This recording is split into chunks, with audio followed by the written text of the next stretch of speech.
اعوذ بالله من الشیطان الرجیم بسم الله الرحمن الرحیم. ګرانو محترمو مسلمانانو خویندو ورونو السلام علیکم ورحمت الله وبرکاتو.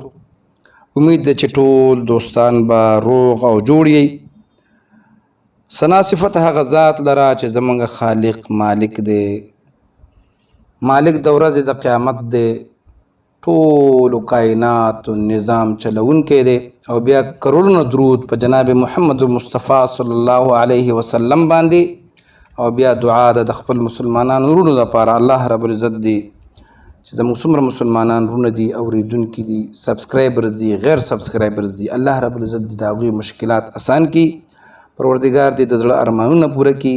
حج بیت الله او عمرې دی الله په نصیب کی.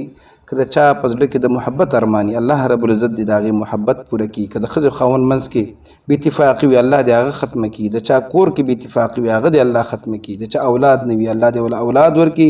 د کومو ځوانانو جنکو هلکانو چې رشتې نه کېږي الله رب العزت دې بهترین رشتې وله ورکړي. راځو خپلې وظیفې طرف ته. دا داسې وظیفه ده، ما مخ یو وظیفه بلم د دغه دپاره محرم د میاشتې تیاره کړې وه. انشاءالله د محرم میاشت کې چې څومره وظایف ماته یاد دي انشاءالله تاسو ته به خیمه، ځکه چې دا د محرم میاشت دا د اسلامي میاشتو اولنۍ میاشت ده.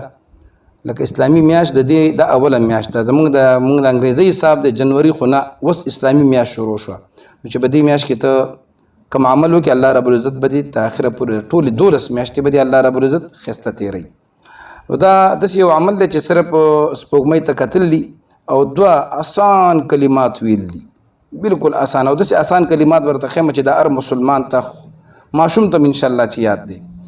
او دا بس انشاءالله العزیز چې دا تاسو وکئ نو زندگی خو به د ښایسته ښایسته شي، خو چې څه حاجت دی وي او دا به وکړي.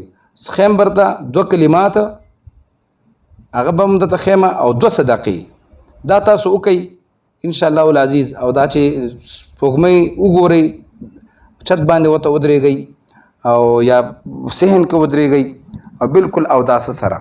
نو تاسو دا انشاءالله تاسو ته زه وښیم، تاسو به ماته دعا کوئ او ټول کال که خپل ښایسته تېرول غواړئ نو دا وظیفه تاسو وکئ انشاءالله العزیز. زه بالکل لکه دا د بعض ټایم کې به دې وظیفه کې داسې سوچ ته لاړ شم چې ما په خپله چې څومره هم دا وظیفې کړي دي او ما چاته ښودلي هم دي، نو الحمدلله د دې چې کوم دی بهترین رزلټ الله رب العزت هغه مشکل آسان کړی دی او الله رب العزت دې زموږ د ټولو مسلمانانو مشکلات آسان کړي. نو دا زه تاسو ته ښیم چې کله تاسو دا کول غواړئ او کله د محرم کې دا اوس چې نن اولنۍ ورځ وه تاسو د محرم میاشت کله ووینئ. ها دې کې داسې هم نه ده، د محرم میاشت کې ډېر زیات فضیلت دی. نور د دې نه علاوه هم د هره میاشت که مثال دې میاشت کې ته جوړ نه شولې یا زما ویډیو بل چا په بله میاشت کې واورېدله نو بس که خپل حاجت دپاره کوئ نو دا تاسو کولی شئ چې اودس به وکئ او د هغې نه پس به 2 کلمات دي لا حول ولا قوة الا بالله العلي العظیم. دا چې کوم دی که نه دا د جنت د خزانو نه یوه خزانه ده. او دویم چې دی لا اله الا الله او دا 2 کلمات شو او 2 صدقې دي. یو د خپل وس مطابق صدقه 10 روپۍ 20 50 50 100 1500 د خپل وس مطابق چې الله تعالی څومره وس درکړی دی. او دویمه صدقه یو جوړه کپړې چا غریب بېوسه ده، انتهایي غریب وي بېوسه وي چې یو خو سوالګر دي نه چې ستاسو په علاقه کې خپله مزدوري کوي خو زړې جامې اغوستي هغه له یو جوړه جامې دي. ښه اوس راځو زه طریقه ښیمه چې کله هم تاسو سپوږمۍ ته وکتل نو 99 ځل یو کم 100 ځل به لا حول ولا قوة الا بالله العلي العظیم دا به ووایئ. او دا د الله د خزانو نه یو خزانه ده چې کله دا تاسو ووایئ نو الله رب العزت به تاسو باندې د خپلو خزانو نه رحم کوي.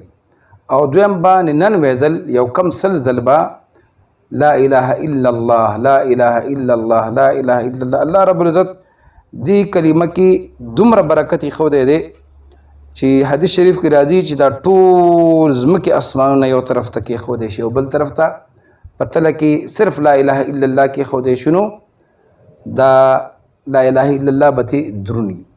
نو دا د دې کې د موسی علیه السلام یو ورځ الله ته وفرمیل یا الله وی ما ته داسې څه وښایه چې زه پې تا یاد کړم او زه پې ستا قرب حاصل کړم. نو الله ورته فرمایل لا اله الا الله وایا.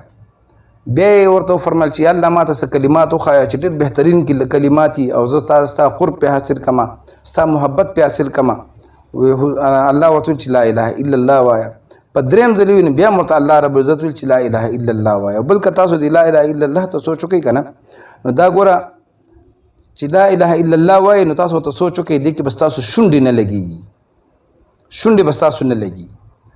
نو دا لکه څوک چې مړ کېږي نو هغه وخت کې د ټول اندامونه کار پرېږدي، صرف ژبه یې روغ نو دا ټول کلمات صرف لا اله الا الله خولې وازمي که نه، په وازه خوله لا اله الا الله ویلی شي. نو الله رب العزت غواړي چې د زما بندګان چې کوم دي د دنیا ته د آخرت ته قبر ته سره د ایمان راشي. نو راځو خپلې وظیفې طرف ته. ښه دلته مانه یو خبره یې ده چې د اجازت دپاره چینل سبسکرایب کول، یو لایک او یا او ورسره بهترین کلمات سبحان الله الحمدلله ماشاء الله یا خپل نوم لیکل دا ډېر ضروري دي.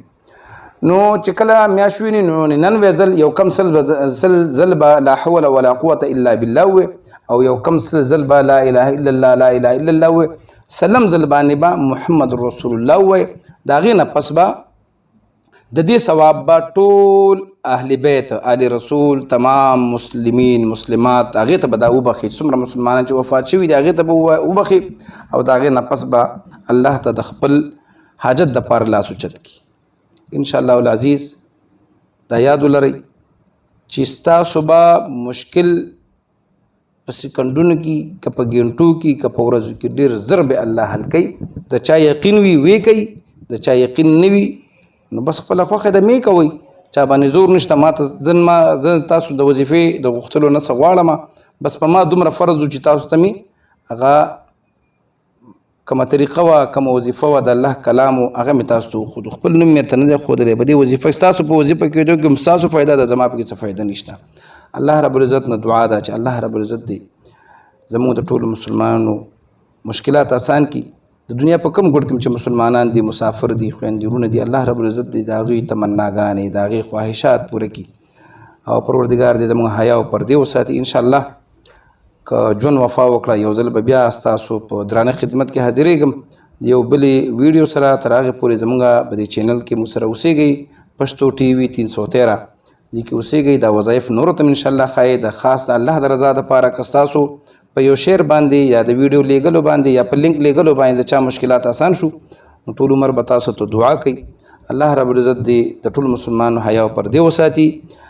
انشاءالله العزیز بیا به یو ځل ستاسو په خدمت کې حاضرېږم. تر هغې پورې اجازت غواړم د الله په امان.